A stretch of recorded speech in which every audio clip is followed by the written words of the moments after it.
Saat kiamat dikatakan bahwa orang-orang kafir masih hidup, kemudian juga dikatakan datangnya Imam Mahdi maupun Nabi Isa. Dalam jangka waktu tersebut, saya mendengar adanya waktu tenang. Lantas, bagaimanakah nasib orang yang masih hidup pada waktu tenang tersebut ketika agamanya sudah diluruskan oleh Nabi Isa? Apakah taubatnya diterima? Mengenai masalah taubat diterima atau tidaknya diterima, ya, pada masa itu, masa kedatangan Nabi Isa dan Imam Mahdi, dan masa itu belum berakhir, masa kedatangan dia. Jadi sebelum matahari terbit itu, maka orang yang ingin bertaubat masih bisa diterima selama masa hari itu belum terbit. Itu adalah satu tanda-tanda daripada kiamat, walaupun Nabi SAW tidak secara detail untuk menjelaskannya di dalam hadis, cuma beliau mengatakan bahwa salah satu tanda-tanda kiamat besar itu adalah yaitu matahari terbit dari barat.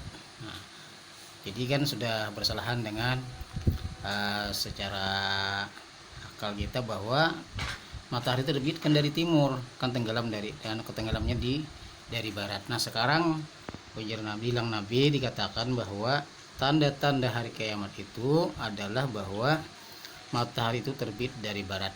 Nah, sebelum matahari terbit dari barat, pada masa masih adanya Nabi Isa dan Imam Mahdi, maka taubat para orang-orang tersebut masih bisa diterima. Pertanyaan yang kedua, kemudian ada artikel yang menyatakan bahwa Ya'juj dan Ma'juj sudah dikurung oleh Zulkarnain. Menurut Anda, siapakah Zulkarnain tersebut? Masalah pertanyaan yaitu masalah mengenai Zulkarnain.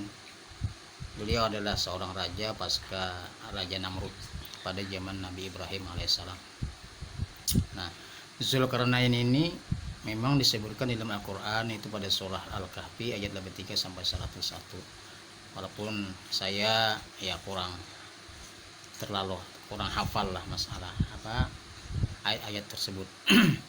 Cuma beliau adalah seorang raja pasca Raja Namrud, kan Raja Namrud itu raja yang kejam. Nah, setelah Raja Namrud ini sudah tiada lagi, beliau muncul pada saat itu yang sangat diharapkan oleh masyarakat atau rakyat pada saat itu. Beliau adalah raja yang sangat bijaksana, dan juga beliau memperjuangkan masalah tauhid, artinya masalah daripada mengisahkan Allah Subhanahu wa taala. Artinya tauhid mengisahkan Allah taala, bahwa kita benar-benar, artinya bahwa tiada Tuhan selain Allah. Artinya bahwa Raja Zulkarnain adalah seorang raja yang bijaksana di pasca Raja Namrud. Artinya sudah Namrud tidak ada lagi Raja Namrud, lalu muncullah Zulkarnain, seorang yang dihadapkan oleh rakyat pada saat itu, yang menguasai berbagai macam bahasa dan lain sebagainya. Lalu saya pernah mendengar bahwa ada yang tidak hancur pada hari kiamat.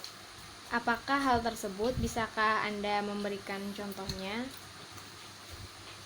Masalah hancur tidak hancurnya pada hari kiamat itu memang ada sebagian mengatakan salah satu diantaranya adalah surga dan neraka. Jadi surga dan neraka itu pada hari kiamat tidak dihadirkan oleh Allah Subhanahu wa taala. Mengapa Allah menciptakan alam semesta beserta isinya jika pada akhirnya akan dihancurkan? Menurut saya, tujuan penciptaan manusia dalam Al-Quran adalah supaya beribadah kepada Allah. Menurut Anda, sebenarnya Ya'juj dan Ma'juj itu kaum seperti apa? Menurut saya, kaum Ya'juj dan Ma'juj ini adalah kaum di mana mereka tidak akan mati sebelum melihat 1000 anak lelakinya membawa senjata. pernah dikatakan bahwa manusia ketika di padang mahsyar nanti bisa bertemu dengan orang yang diidolakannya. Menurut Anda, lantas apakah hal tersebut benar, dan jika iya, apa ada dasarnya? Menurut pengetahuan saya, suatu saat di padang mahsyar itu manusia tidak akan mengetahui siapapun yang ada di sekelilingnya, bahkan walau itu saudaranya sendiri. Assalamualaikum warahmatullahi wabarakatuh. Menurut saya, para narasumber sudah mengerti dan paham dengan pertanyaan tersebut dan bisa menjawab dengan lancar pertanyaan yang saya berikan. Terima kasih.